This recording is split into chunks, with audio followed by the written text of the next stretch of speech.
Hello friends, स्वागत है आपका हमारी इस नई वीडियो में जिसमें हम आज आपको बताने वाले हैं कि यूपी पीसीएस ने दिया है बहुत बड़ा मौका बच्चों को कि जिन्हें और ज़्यादा मौका मिलेगा कि वो आगे एग्ज़ाम में बढ़ सके। जैसे कि अभी 24 अक्टूबर को एग्ज़ाम निकला है, तो मैं आशा करता हूँ कि आप सभी का एग्ज़ाम अच्छा गया होगा और उसमें कुछ इस तरह के छात्र भी होंगे जिनका एग्ज़ाम अच्छा नहीं गया होगा, तो वो जल्दी से जल्दी नेक्स्ट ईयर की तैयारी शुरू कर दें। और जिन बच्चों का एग्ज़ाम अच्छे से गया है, आगे गया है, अच्छा गया है, वो अपने मेंस की तैयारी शुरू कर दें। ठीक है? तो चलिए हम देखते हैं कि किस तरह का मौका यूपी पीसीएस ने दिया है बच्चों को। देखिए, जैसे कि हम आज इस वीडियो में देखने वाले हैं कि यूपी पीसीएस का प्रोसेस क्या होता है और उसने किस तरीके से ये मौका दिया है। ठीक है? उसे समझने के लिए आपको पूरा प्रोसेस समझा होगा और मैं आपको समझाऊँगा। मेरा नाम है मनोज शर्मा और आप देख रहे हैं मनोज जीएस स्टडी सेंटर। ठीक है? चलिए हम शुरू करते हैं। हाँ, तो जैसे कि दोस्तों मैंने आपको बताया कि इसमें जो होता है परीक्षा का पैटर्न और ये हम स्टेज में समझने वाले हैं कि देखिए, जैसा आप जानते हैं कि यूपीपीसी की जो परीक्षा होती है वो 3 स्टेजेस पर होती है। आज हम वो भी देखेंगे कि किस स्टेज में क्या-क्या होता है। सबसे पहले मैं बात करता हूँ कि इसमें होती है प्रारंभिक परीक्षा। जैसे कि आप फॉर्म भरते हैं, तो फॉर्म भरने के बाद जो पहली परीक्षा होती है उसे प्रारंभिक परीक्षा बोलते हैं और सीधी जो भाषा होती है लोकल, उसमें आप पीटी भी बोल देते हैं। तो उसमें देखिए होता क्या है कि उसमें आते हैं एमसीक्यू। ठीक है? एमसीक्यू में क्वेश्चन आते हैं, उसमें आपको भरने होते हैं गोले। ठीक है? 2 पेपर होते हैं, पेपर 1 सुबह होता है, पेपर शाम 2 शाम को होता है। एक में जीएस आती है और एक में आती है सीसेट। जैसे कि आप जानते हैं 24 अक्टूबर को बच्चे देख आए हैं। ठीक है? इस परीक्षा में क्या होता है कि आपकी जो सीसेट है वो क्वालीफाई है, फिर आपकी जो जीएस 1 है वो कॉपी चेक होती है जो पेपर 1 हुआ है। उस पेपर 1 में जो आपके मार्क्स आते हैं उसके आधार पर आपकी मेरिट लगती है। तो उस आधार पर आप नेक्स्ट स्टेज में जाते हो। नेक्स्ट स्टेज में जब आप जाएंगे कि जब आप इसमें परीक्षा में पास करते हैं, लेकिन इस प्रारंभिक परीक्षा की जो बात है ना, ये बस बच्चों को छँटने के लिए होती है। ठीक है? बच्चों को फ़िल्टर कर देते हैं और एक्चुअली में इसके मार्क्स नहीं जुड़ते हैं जो मेंस आपकी मार्कशीट बनने वाली है। उसके बाद आता है जो बच्चे प्रारंभिक परीक्षा पास कर पाते हैं, कर जाते हैं, वो आता है मुख्य परीक्षा। मुख्य परीक्षा हम जानते हैं कि दूसरी स्टेज पर आती है। ठीक है? तो इसमें क्या होता है, इसमें आती है लिखित परीक्षा। इसमें लिखना होता है एग्ज़ाम में। ठीक है? आपको लिखना होगा, कई मतलब 5, 6, 7 पेपर होते हैं उसमें, जिस तरह से कि आपने 10th में बोर्ड में एग्ज़ाम में दिए होंगे लिखने वाला पेपर, उस तरह का परीक्षा होती है। ठीक है? तो प्रारंभिक परीक्षा में जो पास करता है मुख्य परीक्षा में। अब मुख्य परीक्षा में भी देखिए रिज़ल्ट आता है, एक कट ऑफ रखी जाती है उसमें से ही कुछ बच्चे अगले चरण की ओर जाते हैं। तो वो जो अगला चरण होता है वो होता है साक्षात्कार का, जिसे हम लोकल भाषा में या फिर इंग्लिश में इंटरव्यू बोलते हैं। ठीक है? तो साक्षात्कार होता है, उसमें आप फेस टू फेस बात करते हैं, आपका इंटरव्यू होता है और जब आप जाके आपके इंटरव्यू में मार्क्स मिलते हैं और फिर उसके बाद आपके इंटरव्यू और मुख्य परीक्षा दोनों के मार्क्स जोड़ के फाइनल मेरिट बनती है। और उसके बाद जो थोड़ी बहुत छोटी मोटी फॉर्मेलिटीज़ हैं वो होने के बाद, आपका डॉक्यूमेंट वेरिफिकेशन वगैरह होने के बाद, आप अगर लिस्ट में आते हैं तो you become an civil servant, आप बन जाते हैं एक अधिकारी। ठीक है? ये परीक्षा होती है, ये पैटर्न हुआ है।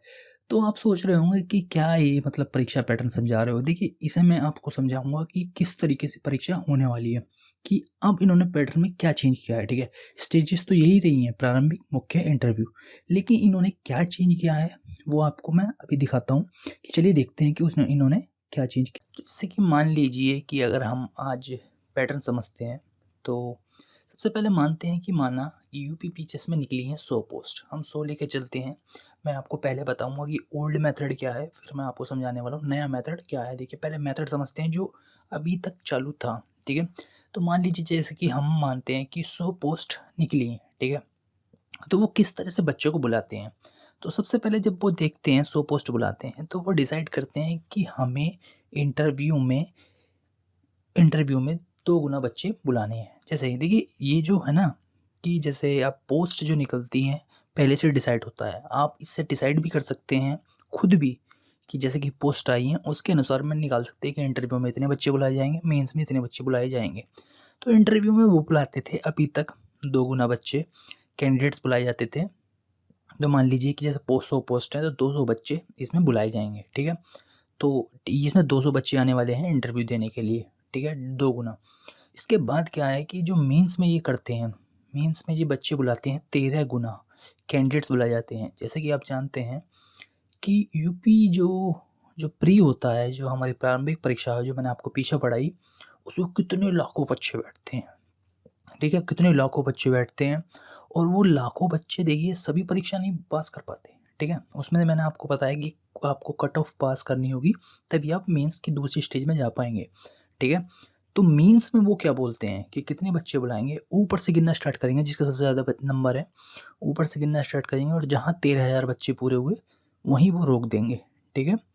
तो ऊपर ये 200 बुलाएंगे, यहाँ 13,000 बुलाने वाले हैं ये। अब मैं आपको बताता हूँ कि प्रारंभिक परीक्षा में जितने परीक्षा में फॉर्म भरकर बैठते हैं।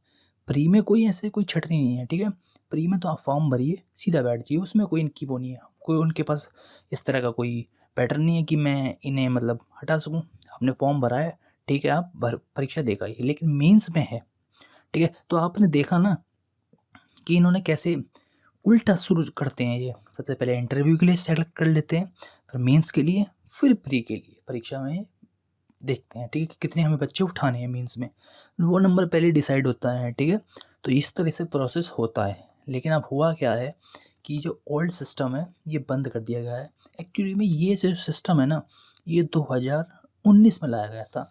जो उस समय के जो हमारे जो उत्तर प्रदेश लोक सेवा आयोग के जो पूर्व अध्यक्ष है डॉक्टर प्रभात कुमार, उन्होंने इस जो पीसीएस की जो परीक्षा है ना उसे यूपीएससी परीक्षा के पैटर्न पर करना चाहा था, क्योंकि वहाँ यही फॉर्मूला चलता है, ठीक है। लेकिन अब ये बच्चों की मांग थी कि नहीं, हमें इस तरह से पैटर्न नहीं होना चाहिए, तो इस फॉर्मूले को इन्होंने अब थोड़ा स्टिक लगा दिया है। तो नया फॉर्मूला क्या है आप पूछेंगे, तो चलिए मैं देखिए जो नया फॉर्मूला है इसमें क्या हुआ है कि जो जो हम मान लीजिए कि इसमें भी हमें एग्जांपल समझेंगे कि मान लीजिए कि 100 पोस्ट है वही पीछे वाली, लेकिन इसमें इन्होंने कहाँ चेंज किया है, इन्होंने चेंज किया है इंटरव्यू पे बुलाने वाले बच्चों के लिए। इसका मतलब है कि जहाँ ये पहले 2 गुना बच्चे बुलाते थे, अब ये वहाँ पे 3 गुना बच्चे बुलाने वाले हैं, ठीक है। तो यहाँ पे 100 नए कैंडिडेट्स को मौका मिलेगा, ठीक है, जो थोड़ा सा पीछे रह जाते हैं कि मीन्स में थोड़ा सा, ठीक है, उनका रह जाता है, लेकिन इंटरव्यू में अच्छा परफॉर्म कर सकते हैं तो वो बन सकते हैं मतलब अधिकारी। तो इन्होंने पहले क्या है कि यहाँ पे 100 बच्चों को नई को एंट्री दी है। देखिए जैसे कि 3 गुना बनाने वाले हैं ये, तो अब कैंडिडेट्स बुलाए जाएंगे 300, पहले 200 बुलाए जाते थे, ठीक है। और इन्होंने एक तो इस स्टेज पे ठीक किया है, चेंज किया है, ठीक है। और एक दूसरी स्टेज पे इन्होंने चेंज किया है जो है मेंस की पोस्ट। वहाँ पे क्या है कि मेंस में जो बच्चे बुलाए जाएंगे ना, वहाँ पे अब इन्होंने 13 गुना की जगह क्या कर दिया है, 15 गुना कर दिया है कैंडिडेट्स। 15 गुना कैंडिडेट्स बुलाए जाएंगे, ठीक है, वहाँ 13 थे, ठीक है। देखो मैंने येलो वाले में जो लिखा है ये 13,000 पीछे वाले हैं और जो 2,000 कौन से नए, तो ठीक है। तो मेंस में 2,000 नए बच्चों को और इंटरव्यू में 100 नए बच्चों को मौका मिलेगा, ठीक है। एक्चुअली कि ये ही प्रोसेस अभी चेंज किया गया है, ठीक है। तो अब इंटरव्यू में 300 बच्चे बुलाए जाएंगे और मेंस में 15,000 बच्चे बुलाए जाएंगे। और प्री में तो आप जैसे कि जानते हैं कि फॉर्म भरिए और आराम से बैठिए, बच्चे बैठते हैं पूरे 2 से 3 लाख आराम से। और मुझे लगता है कि अब तो नंबर भी थोड़ा चेंज हो गया है, 4 लाख के आसपास बच्चे बैठते हैं, ठीक है। फॉर्म तो बहुत बढ़ते हैं, फॉर्म तो आप नहीं बात करते, लेकिन अब मेंस में बच्चों को मौका ज़्यादा मिलेगा। तो इसका मतलब हम निकाल सकते हैं कि मेरिट थोड़ी सी नीचे जा सकती है, ठीक है। तो जिन बच्चों का जो किनारे पे बैठ रहे हैं पुरानी अपने जो प्रेडिक्शन के हिसाब से कि उस साल इतनी गई थी, तो थोड़ा निश्चिंत होकर देखिए आप मेंस की तैयारी शुरू कर सकते हैं। क्यों? क्योंकि देखिए मेंस की आप तैयारी शुरू कर देते हैं तो प्री के तो ऑटोमेटिक नेक्स्ट प्री की तो होने वाली है। अगर बाई चांस आपका नहीं होता है तो नेक्स्ट ईयर तो मेंस देंगी, तो उसकी तैयारी हो जाएगी। और मान बाई चांस आपका हो गया तो कोई सरप्राइज नहीं होगा, आपने मेंस की तैयारी की होगी और आप आसानी से परीक्षा दे पाएंगे, ठीक है। तो ये पूरा प्रोसेस चेंज किया है नई यूपी पीसीएस ने, ठीक है। तो बच्चों के लिए बहुत सुनहरा मौका है, क्योंकि इसमें क्या है ना कि बच्चों को ज़्यादा मौका मिलेगा। लेकिन इसमें एक कोटेशन है कि बच्चों को इसमें एक थोड़ी बात ध्यान रखनी होगी कि ये सभी के लिए नहीं है, ठीक है। एक नोटिस दिया है उन्होंने कि किन किन पे ये लागू होगा। तो चलिए देखते हैं कि किन किन पे लागू होने वाला है। तो जैसे कि मैं बताने वाला हूँ किन किन पे लागू होने वाला है, तो कुछ के लिए खुशखबरी होगी, कुछ के लिए थोड़ा दुख भरी खबर होने वाली है, ठीक है। तो सबसे पहले हम बात करते हैं खुशखबरी किन के लिए होने वाला है। कि जैसा कि हम जानते हैं कि जो यूपी पीसीएस का जो एग्ज़ाम होता है ना, पीसीएस के नाम से जो होता है एसीएफ आरएफ, यानी जो सम्मिलित जो परीक्षा होती है इनकी सहायक वन संरक्षक अधिकारी वगैरह की, इनमें लागू होगा। और सबसे बड़ी बात इंपॉर्टेंट जो है, जो आप 24 अक्टूबर को परीक्षा दे के आए हैं, ये इसमें भी लागू होगा, ठीक है। तो ये बहुत खुशी की बात है कि बच्चे को ज़्यादा मौका मिलेगा और उसमें आप भी हो सकते हो कि आप उसमें एंटर कर जाओ। क्यों? क्योंकि आप मान लीजिए कि अब 2000 बच्चों को मौका मिल रहा है, तो 2000 बहुत होते हैं, मेरिट से आप थोड़ा सा ऊपर नीचे हुए तो मतलब आप एंटर कर सकते हो, ठीक है। तो ये आपकी होगी खुशखबरी की। लेकिन ये दुख की बात किसके लिए? आप पूछेंगे कि भाई आपने कहा दुख की बात भी है। देखिए दुख की बात जो है, ये पीसीएसजे जो होता है ना नियम, जो जुडिशल की परीक्षा करवाता है, उस पे लागू नहीं होता है। तो जुडिशल वालों के लिए अभी वही नियम रहने वाला है कि 2 गुना इंटरव्यू स्टेज पर और 13 गुना मेंस स्टेज पर। तो उनकी तो वो अपनी प्रिपरेशन उसी लेवल पर रखें, ठीक है। देखिए, और मेहनत तो दोनों को करनी पड़ेगी, ठीक है। तो ये इनके लिए थोड़ी सी सैड वाली न्यूज़ है, तो ठीक है, याद रखना ये 2021 वाले परीक्षा पर भी लागू होने वाली है। तो देखते हैं, ठीक है। तो वीडियो को ख़त्म करते हैं। जैसे कि आपको पता है कि यूपीपीसीएस का एग्ज़ाम अभी हो गया है, तो 1-2 दिन आप चिल कर सकते हैं, आंसर की के लिए वेट कर सकते हैं, लेकिन मेंस की तैयारी तुरंत शुरू कर दीजिए। और हमारे इस चैनल को सब्सक्राइब कर लीजिए। मैं इस पे बहुत अच्छी वीडियो लाने वाला हूँ मेंस के लिए भी, ठीक है।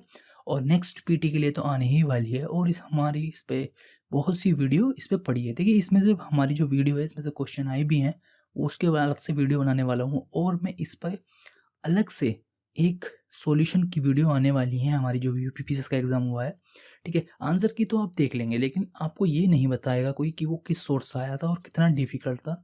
तो वो सब मैं बताऊंगा, सब्जेक्ट वाइज मैं डिसाइड करने वाला हूँ। तो मेरा नाम है मनोज जीएस स्टडी। अगर आपको वीडियो पसंद आई हो तो आप इस चैनल को सब्सक्राइब करें, ठीक है। और बेल वाले आइकन को बटन दबा दें, जिससे कि आपको वीडियो तुरंत मिलती रहे, ठीक है। इस चैनल का मोटिव यही है कि विदाउट टाइम वेस्ट आपकी प्रिपरेशन सही चलती रहे और आपको अप टू डेट मिलता रहे, ठीक है। तो चलिए वीडियो ख़त्म करते हैं और मिलते हैं। जय हिंद, जय भारत।